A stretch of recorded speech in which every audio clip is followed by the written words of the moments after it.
অর্থ বড় নাকি আবেগ? আপনারা জানেন আজ পশ্চিমবঙ্গের বুকে পরপর দুটো খুব ইন্টারেস্টিং ঘটনা ঘটেছে। এক হচ্ছে প্রধানমন্ত্রী বাংলার বুকে এসে দাঁড়িয়ে বলেছেন সন্দেশখালিতে মহিলাদের যে অপমান করা হয়েছে সেটা শুধুমাত্র সন্দেশখালিতে সীমিত থাকবে না, গোটা বাংলা জুড়ে সন্দেশখালির ঝড় উঠবে।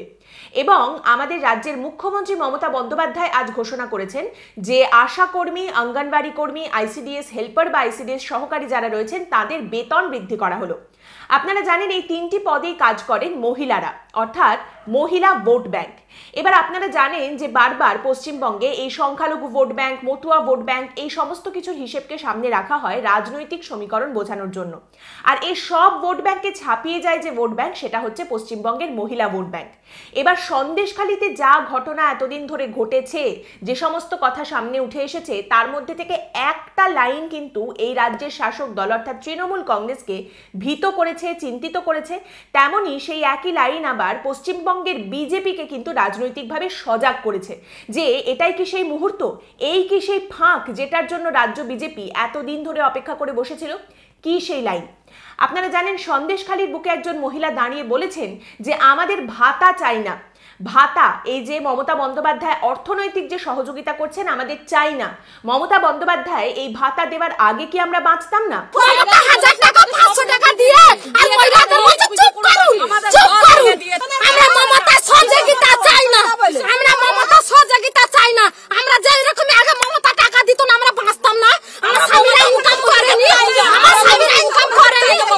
এবার এই কথাটা অত্যন্ত গুরুত্বপূর্ণ। আপনারা জানেন পশ্চিমবঙ্গের মহিলা ভোট ব্যাংক একটা দিকে সবসময় একটু বেশি ঝুঁকে থেকেছে। তার কারণ কি? কারণ হিসেবে অনেকেই বলেছেন ভাতার জন্য ভোটটা ওইদিকে যাচ্ছে। এটা গোটা বিষয়টার অতি সরলীকরণ, কারণ একটা কারণ হতে পারে না তো। কিন্তু তাও আমরা যদি এই ভাতার তর্কটাকেই ধরে নিই তাহলে কিন্তু আপনাদের সামনে এটাও রাখা উচিত যে শুধুমাত্র মমতা বন্দ্যোপাধ্যায় নয়, শুভেন্দু অধিকারী থেকে শুরু করে সুকান্ত মজুমদারও কিন্তু একাধিকবার ভাতা দেবার কথা বলেছেন। তারাও কিন্তু বলেছেন যে আপনারা 500 টাকায় খুশি, তাহলে এক কাজ করুন, আমরা ক্ষমতায় এলে আপনাদের 2000 টাকা করে ভাতা দেওয়া হবে। এই যে ভাতার রাজনীতি, ভাতা দিয়ে ভোট কেনা, এটা একেবারেই কোনো নতুন বিষয় নয় এবং তার মাধ্যমে দেউলিয়া হওয়াটাও কোনো নতুন বিষয় নয়। আপনারা জানেন কিছুদিন আগে মধ্যপ্রদেশে বিজেপি জয়লাভ করেছে। এই জয়ের পেছনে একটা বড় কারণ হিসেবে উঠে এসেছে শিবরাজ সিং চৌহানের দেওয়া লাডলি বেহনা প্রকল্প, যেখানে মহিলাদের 1250 টাকা করে ভাতা দেওয়া হয়। সম্প্রতি অরবিন্দ কেজরিওয়াল ঘোষণা করেছেন যে দিল্লিতে 1000 টাকা করে মহিলাদের ভাতা দেওয়া হবে। তাহলে ভাতার কেসটা কি? ভাতার বিষয়টা হচ্ছে এটা আমি ক্ষমতায় আসলে তোমাদের ভাতা দেব বা বাড়িয়ে দেব, এটা যতটা না কাজে দেয় তার থেকে যে ক্ষমতায় আছে সে যদি ভাতাটা দেওয়া শুরু করে দেয় বা বাড়িয়ে দেয় সেটা অনেক বেশি কাজে দেয়। কারণ ভাতাটা হচ্ছে টাকা, আর টাকার ক্ষেত্রে সব মানুষের হিসেবটা কি? আগে টাকা দাও, তারপরে গল্প শোনাও। ভাতা আলাদা জিনিস, প্রতিশ্রুতি আলাদা জিনিস। এবং খেয়াল করে দেখুন সন্দেশখালির যে ঘটনা ঘটছে, মুখ্যমন্ত্রী চোখের সামনে সন্দেশখালির মহিলাদের যে ক্রোধ দেখতে পাচ্ছেন, তাদের যে ক্রোধের ফেটে পড়া দেখতে পাচ্ছেন, যে নির্যাতনের কাহিনী তারা শোনাচ্ছেন, যেগুলো তিনি শুনতে পাচ্ছেন, এই সমস্ত কিছুর মধ্যে লোকসভা নির্বাচনের মুখে দাঁড়িয়ে মুখ্যমন্ত্রী কি করলেন? তিনি বললেন লক্ষ্মীর ভান্ডারের যে ভাতা দেওয়া হয় সেই ভাতার পরিমাণটা আমি বাড়িয়ে দিচ্ছি। একই সঙ্গে আপনি দেখুন আশা কর্মীরাও কিন্তু বহু দিন ধরে প্রতিবাদ করছেন, তাদের কষ্টের কথা জানাচ্ছেন, রাস্তায় আসছেন। সরকার, পশ্চিমবঙ্গের রাজ্য সরকার কিন্তু এতদিন মুখ বেঁকিয়ে বসেছিল। লোকসভা নির্বাচনের মুখে এসে তাদের টনক নড়ল, তারা নড়ে চড়ে বসলো এবং বলল যে বেতন বৃদ্ধি করা হবে। একটা সেট অফ কর্মচারী যারা সকলে মহিলা কর্মচারী, তাদের বেতন বৃদ্ধির কথা ঘোষণা করা হলো। এর জন্য আলাদা করে কোনো বাজেট টাজেট নেই, ঘোষণাটা করে দেওয়া হলো, সোশ্যাল মিডিয়ায় এসে সরকারের তরফ থেকে এই ঘোষণা করা হলো। এবার এই টাকা কোথা থেকে আসবে, কিভাবে অ্যালটমেন্ট হবে, কোন খাতের টাকা কোথায় যাবে, সেসব আলাদা বিষয়, পরে ভাবার বিষয়। এর মধ্যে সন্দেশখালিতে তো এলাহি কাণ্ড কারখানা চলছে। জানা যাচ্ছে যে সেখানে একদিকে তো বিডিও, সরকারি আধিকারিক যারা রয়েছেন তারা সকলে গ্রামবাসীদের কাছে বারবার যাচ্ছেন, জিজ্ঞেস করছেন আপনাদের আর কোনো সমস্যা আছে কিনা, আপনাদের জন্য আমরা আর কিছু করতে পারি কিনা। 100 দিনের কাজের টাকা পয়সা দেওয়া শুরু হয়েছে, আবার সেটাও কাটমানি ছাড়া। পানীয় জলের সমস্যার কথা বললেই সঙ্গে সঙ্গে তার সমাধান হয়ে যাচ্ছে। রাজ্য পুলিশের তরফ থেকে গ্রামবাসীদের স্বাস্থ্য পরীক্ষা, মহিলাদের স্বাস্থ্য পরীক্ষা, চোখ পরীক্ষা, সমস্ত কিছুর আয়োজন করা হচ্ছে, শিবির আয়োজন করা হচ্ছে। এবং এই পরিস্থিতিতে পরিস্থিতিতে দাঁড়িয়ে সেখানকার মানুষের একটাই আক্ষেপ যে এই আন্দোলনটা আরো আগে হওয়া দরকার ছিল। সন্দেশখালীর একজন বাসিন্দা যেরকম একটি সংবাদ মাধ্যমকে জানাচ্ছেন যে এই আন্দোলন যদি আরেকটু আগে হতো তাহলে কষ্টার্জিত টাকা পয়সা শিবুদের হাতে তুলে দিতে হতো না। এখন যখন আন্দোলন হয়ে গেছে, গ্রেপ্তার টেপ্তার হচ্ছে, এখন কাটমানি নেবার সাহস কারুর মধ্যে নেই, কাটমানি চাওয়ারই সাহস নেই। পাশের গ্রামের বাসিন্দারা বলছেন আমরা 3,500 টাকা করে পেয়েছি। তাদেরও বক্তব্য এই আন্দোলন যদি আগে হতো তাহলে আগেও কিন্তু এরা কাটমানি চাইতে পারতো না, যেমন এখন চাইতে পারছে না। তারই সঙ্গে গ্রামবাসীরা বলছেন তৃণমূলের নেতারা এখন এখানে বেশ চাপে আছেন। কাউকে কাউকে পুলিশ গ্রেপ্তার করেছে, কাউকে পুলিশ খুঁজে বেড়াচ্ছে। যারা বাড়িতে রয়েছেন তারাও টু শব্দটি না করে একদম চুপচাপ বাড়ির ভেতরে বসে রয়েছেন। এই সন্দেশখালীতে একটা সময় বিজেপির ঢোকা মোটামুটি ইম্পসিবল হয়ে গিয়েছিল। শাহজাহান শেখ থেকে শুরু করে উত্তম সর্দার, শিবু হাজরা, এদের সকলের দাপটের চোটে। এবং তারপরেও আপনারা দেখেছেন যে বিজেপির বড় বড় নেতারা তারা ঢুকতে পারছেন না, সেখানে বাধা পাচ্ছেন বারবার। এই রকম সন্দেশখালীতে কিছু সময় আগেই জানা গেল যে বিজেপির একজন নেতা ইন্দ্রনীল খাঁ তিনি গিয়ে পৌঁছেছেন, সেখানে চায় পে চর্চা হয়েছে। এবার ইন্দ্রনীল খাঁ বিরাট বড় মাপের নেতা বিজেপির এমনটা নয়, তাকে আটকানো হয়নি, তিনি গেছেন। কিন্তু বিষয়টা মোস্ট ইম্পর্টেন্ট পয়েন্ট হচ্ছে যেখানে বিজেপি ঢুকতে পারছিল না সেখানে বিজেপির তরফ থেকে চায় পে চর্চা করা হচ্ছে। তারই সঙ্গে যে সময় দাঁড়িয়ে সন্দেশখালীতে জমি ফেরত দেওয়া, টাকা পয়সা দেওয়া, এই সমস্ত কিছু নিয়ে তৃণমূল কংগ্রেস এবং তৃণমূল কংগ্রেসের সরকার তারা দুজনেই খুব উদ্যোগী হয়েছে, সেখানে দাঁড়িয়ে জানা যাচ্ছে শুভেন্দু অধিকারী সন্দেশখালীতে বাড়ি ভাড়া করেছেন। তিনি বলছেন বাড়িতে আমরা আছি, বাড়িটা ভাড়া করা হয়েছে, ওটা একটা সেবা কেন্দ্র করা হয়েছে। এখানে নির্যাতিতা মহিলা যারা রয়েছেন তাদের পাশে থাকা, তাদের লিগ্যাল সাপোর্ট দেওয়ার জন্য এই ব্যবস্থা করা হয়েছে।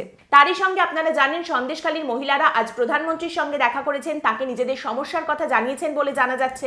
এবং প্রধানমন্ত্রীর বক্তব্য থেকে, একাধিক বারের বক্তব্য থেকে এটা কিন্তু খুব পরিষ্কার যে রাজ্য বিজেপি সন্দেশখালীকে ইস্যু করে লোকসভা নির্বাচনের আগে ঝাঁপাবে তো বটেই, এটা তাদের একটা পার্টি লাইন হবে এবং নির্বাচনের আগে এই ইস্যুকে কিন্তু তারা একেবারেই ছেড়ে দেবে না, একেবারেই যেতে দেবে না। नारी शक्ति के आक्रोश का ये ज्वार संदेश खाली तक ही सीमित नहीं रहने वाला, संपूर्ण बांग्लाते संदेश खालीर जड़ उठबे। এই মুহূর্তে সন্দেশখালীর ঘটনা গোটা পশ্চিমবঙ্গের কোনায় কোনায় প্রতিটা মানুষের মধ্যে ছড়িয়ে দেওয়াটা অবশ্যই বিজেপির একটা লক্ষ্য। তার কারণ দেখুন বিজেপির হাতে অলরেডি দুর্নীতির একটা ইস্যু ছিল, কিন্তু সেটার অনেক বেশি জায়গা জুড়ে ছিল ইডি এবং সিবিআই। ইডি সিবিআই এর উপর নির্ভরশীলতা অনেক বেশি ছিল। কিন্তু সন্দেশখালীর ঘটনা এমন একটা ঘটনা যেটা জানলে প্রত্যেকটা মহিলা বাংলার অ্যাটলিস্ট তার সঙ্গে রেজনেট করবেন, প্রতিটা মহিলাকে সেটা নাড়া দেবে এবং প্রতিটা মহিলাকে যাতে এটা ছুঁয়ে যেতে পারে সেটাই কিন্তু বিজেপির লক্ষ্য হবে। আবার উল্টো দিক দিয়ে তৃণমূল কংগ্রেসের তরফ থেকে বিভিন্ন কর্মসূচি, সভা, মিছিল, এই সমস্ত কিছুর মাধ্যমে কিন্তু একটা প্রয়াসকে সামনে রাখা হবে যাতে এই সন্দেশখালীকে একটা বিক্ষিপ্ত ঘটনা হিসেবে সামনে তুলে ধরা যায়। সার্বিকভাবে গোটা পশ্চিমবঙ্গে এসব চলছে, এই রকম একটা মেসেজ, এই রকম একটা বার্তা যেন না যায়। এই সন্দেশখালীর ঘটনা যাতে সবাইকে ছুঁতে না পারে বা সবাইকে ছুঁলেও ড্যামেজটা যতটা কম হয় সেটাই কিন্তু অবশ্যই তৃণমূল কংগ্রেসের তরফ থেকে একটা লক্ষ্য থাকবে। This will have an effect, এর একটা প্রভাব তো অবশ্যই পড়বে। কতটা প্রভাব পড়বে সেটাই হচ্ছে প্রশ্ন। আর এর উত্তরটা হচ্ছে যে নিজের কাজ যতটা ভালোভাবে করতে পারবে ততটা। তাহলে এই মুহূর্তে যদি প্রশ্ন করা হয় আবেগ বনাম অর্থ, অর্থ সঙ্গে আবেগ, আবেগ বনাম আবেগ, এরপরে সন্দেশখালীর লড়াইয়ের অনেক রকমের মোড়, অনেকগুলো মোড় কিন্তু আমরা দেখতে পাবো। এই মুহূর্তে ধামা চাপা দেওয়া আর সকলের কাছে পৌঁছে দেওয়া, এই দুটোর লড়াইতে কে কতদূর এগিয়েছে সেটা দুজনেই জানে, কিন্তু এরপর আরো কে কতদূর এগোতে পারবে সেটা সময় বলে দেবে। এই মুহূর্তে দেখুন শেখ শাহজাহানকে নিয়েও কিন্তু আমাদের রাজ্য সরকার টানাটানি কম করেনি। মানে শেখ শাহজাহানকে যাতে কেন্দ্রীয় তদন্তকারী সংস্থা নিজেদের হেফাজতে নিতে না পারে বারবার আবেদন করার পরেও যাতে শেখ শাহজাহানকে রাজ্য সরকারের কাছে, রাজ্যের পুলিশের আওতায় রেখে দেওয়া যায়, তার জন্যও কিন্তু রাজ্য সরকার সব রকম চেষ্টা করেছে।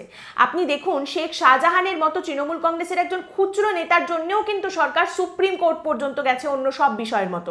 এইটা দেখে প্রাথমিকভাবে আপনি হতবাক হয়ে যেতে পারেন, কিন্তু তারপরেই আপনি নিশ্চয়ই বুঝতে পারবেন যে তার মানে শেখ শাহজাহানের হাতে অ্যাকচুয়ালি কতটা ক্ষমতা রয়েছে।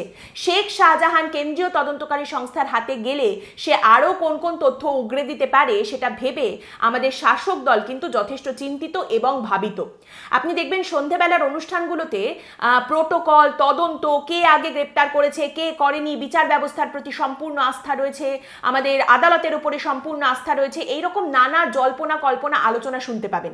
তবে ফ্যাক্ট এটাই থেকে যাচ্ছে যে তৃণমূল কংগ্রেস এই মুহূর্তে যথেষ্ট চিন্তিত এটা ভেবে যে যতটা বেরিয়েছে তার থেকে বেশি যেন বেরিয়ে না আসে, যতটা অলরেডি শোনা গেছে তার থেকে আরো ভয়াবহ কিছু যেন সামনে চলে না আসে। অলরেডি তাদের মহিলা ভোট ব্যাংকের উপরে যে আঘাতটা এসেছে সেটা সামলাতেই তাদের যথেষ্ট নাস্তানাবুদ অবস্থা হচ্ছে। এরপর যদি আরো কিছু শোনা যায়, আরো ভয়াবহ কোনো তথ্য সামনে উঠে আসে, তাহলে তাদের বিড়ম্বনা বাড়বে বই কমবে না। অন্যদিকে রাজ্য বিজেপি আবার উৎসুক চোখে তাকিয়ে থাকবে এটা দেখার জন্য যে আরো কি কি বেরিয়ে আসে এবং আরো কি কি ভয়াবহ তথ্য হয়তো শেখ শাহজাহান কেন্দ্রীয় তদন্তকারী সংস্থার কাছে যাওয়ার পরে সামনে তুলে ধরে। আজ 6 তারিখ, 6ই মার্চ, এবং আজ ফাইনালি সিবিআই এর হাতে তুলে দেওয়া হয়েছে শেখ শাহজাহানকে। আরো আগেই তুলে দেওয়ার কথা ছিল, সেই নিয়ে টানাটানি হয়েছে, ফাইনালি আজ সিবিআই এর হাতে তুলে দেওয়া হয়েছে শেখ শাহজাহানকে। এই যে শেখ শাহজাহানকে সিবিআই হেফাজতে নিল, এবার কিন্তু শেখ শাহজাহানের মামলাটা লম্বা চলবে। শেখ শাহজাহান এরপর কবে কোন দিন আবার সন্দেশখালীর বুকে পা রাখতে পারবে সেটা কিন্তু কেউ জানে না, কিন্তু তার জন্য, তার অত্যাচারের জন্য একটা রাজ্যের রাজনৈতিক ইতিহাস বদলে যাওয়াটা হয়তো আমরা এরপরে দেখতে পাবো। এই যে শেখ শাহজাহান গ্রেপ্তার হলো, এরপর সেখানে কি হচ্ছে সেটা প্যারালালি চলতে থাকবে, কিন্তু এখন শেখ শাহজাহান সন্দেশখালীর ঘটনার থেকেও বড় কথা হচ্ছে লোকসভা নির্বাচনে সন্দেশখালী গাঁথা হয়ে গেছে। এরপর যদি দেখা যায় যে নির্বাচনের ফলাফল বেরোনোর পরে যে পাল্লা একদিকে ভারী এবং গদি উল্টানোর একটা সম্ভাবনা তৈরি হয়েছে, তাহলে তো অবশ্যই শেখ শাহজাহানের নাম পশ্চিমবঙ্গের রাজনৈতিক ইতিহাসের পাতায় স্বর্ণাক্ষরে লেখা থাকবে। দেখুন, সবসময় সব গল্পে হিরোর একারই অবদান থাকে তা কিন্তু নয়, ভিলেনেরও অবদান থাকে। আজকের পর্ব এখানেই শেষ করছি। আপনাদের মতামত এই পর্ব সম্পর্কে অবশ্যই জানাবেন কমেন্টের মাধ্যমে। পরের দিন আবার দেখা হবে অন্য একটি বিষয় নিয়ে আলোচনায়। ভালো থাকবেন।